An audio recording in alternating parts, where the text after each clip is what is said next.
বছর পরে মা এসেছেন ধরাধামে, তাই উলুধ্বনি, শঙ্খ আর ঢাকের বাদ্যে মুখর অঙ্গন। ভোর থেকে মন্দিরে মন্দিরে ভক্তদের ভিড়, দেশ ও দশের কল্যাণ কামনায় দিয়েছেন পুষ্পাঞ্জলি।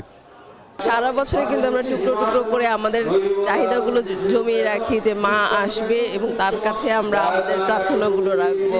আগের বছর আমরা আসতে পারিনি, তো আমরা এই বছর এসে খুব মজা করতেছি। আমরা যেন সুখে শান্তিতে মর্তধামে সারা বছর কাটাতে পারি, আর সবাই সুখে শান্তিতে আমরা যেন বসবাস করতে পারি। ত্রিলোক দর্শনী দেবীর চক্ষুদানের পর স্থাপন করা হয় নবপত্রিকা। পৃথিবী থেকে রোগ শোক দূর করতে কদলী, কচু, হরিদ্রা, বিলপত্র, ডালিম সহ 9টি গুল্মকে শ্বেত অপরাজিতা দিয়ে বেঁধে দেবীর বাঁয়ে স্থাপন করা হয়।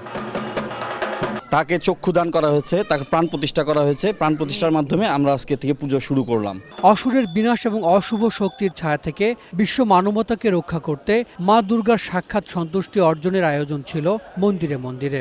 যেভাবে ব্রহ্মা মায়ের স্তব করেছিলেন ওই অকাল বোধনের সময়ে, সেভাবে আমরাও মায়ের কাছে স্তব করি, মায়ের কাছে প্রার্থনা করি মা যেন সকল অশুভ শক্তি ধ্বংস করে এই পৃথিবীতে শুভ শক্তি সঞ্চার করেন।